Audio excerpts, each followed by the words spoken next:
chegando, Pedro Duran. Opa, reta final aqui, aquela trilha sonora que a gente gosta, já contando os minutos para o primeiro turno das eleições municipais. Voltamos a olhar aqui para a corrida pela Prefeitura da capital paulista com o Pedro Duran. Porque, Pedro, faltam 2 dias para as eleições, para o primeiro turno.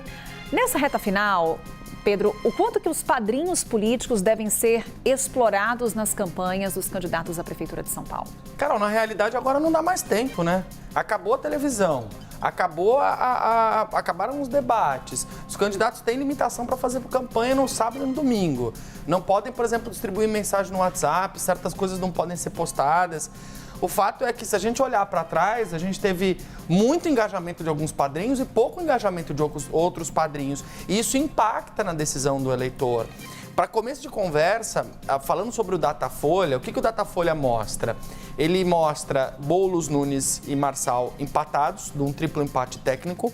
A gente tem o Guilherme Boulos na frente numericamente, com 26%, e o Marçal e o Nunes com 24%, logo depois do Guilherme Boulos.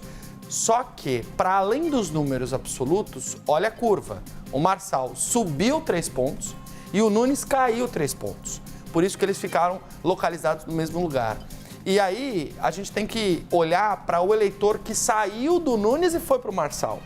De quem é esse eleitor? A gente preparou uma arte para poder mostrar justamente o eleitor do governador Tarcísio de Freitas e do ex-presidente Jair Bolsonaro, como ele está se dividindo em relação aos candidatos. E isso mudou da última pesquisa para essa.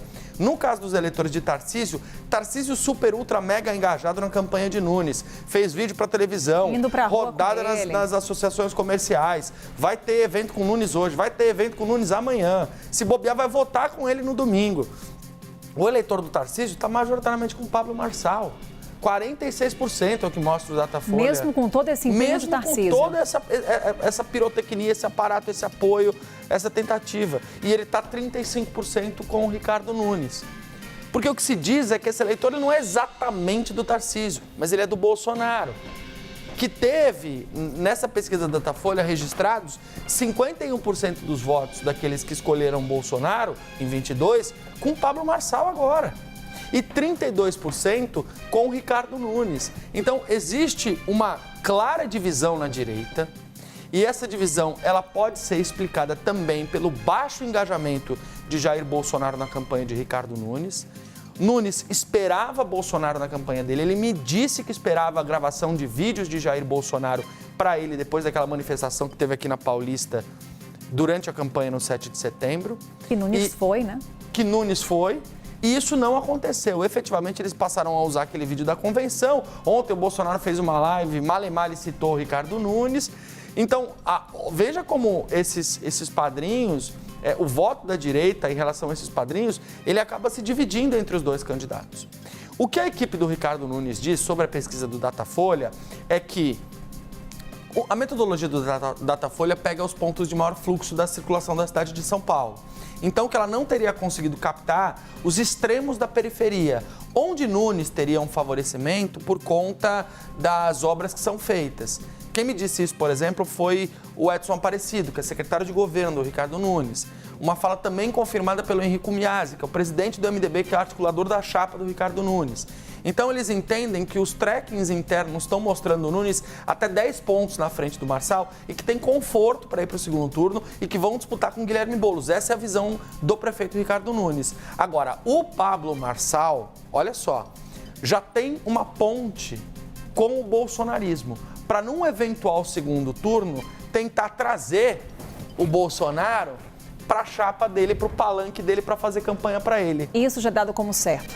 Isso já é dado como certo. Quem seria essa ponte? Tem imagens dele aí, o interlocutor responsável por fazer essa conexão entre Pablo Marçal e Jair Bolsonaro, o ex-ministro Ricardo Salles, que seria aquele que, de fato, poderia fazer a ponte. Conversei com o Ricardo Salles e ele me disse o seguinte: essa ponte já está construída, essa ponte já está feita.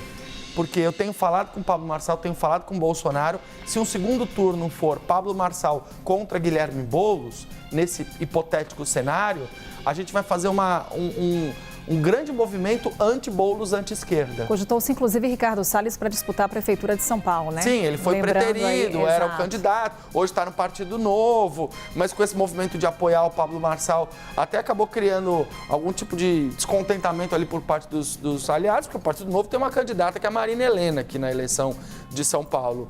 E ele está bastante ativo nesse apoio ao Pablo Marçal. Então, olha o quiprocó que a direita está enfrentando aqui em São Paulo e olha como isso se reflete nos números das pesquisas e deve se refletir no número da urna no domingo, Carol. Vamos falar mais sobre a disputa pela prefeitura da cidade de São Paulo, inclusive no tabuleiro eleitoral, porque hoje vamos para a região sudeste mostrar para você esse cenário imprevisível. Na capital paulista, também na capital mineira, a Datafolha ontem mostrando tudo enrolado. Tudo Pedro. emboladinho.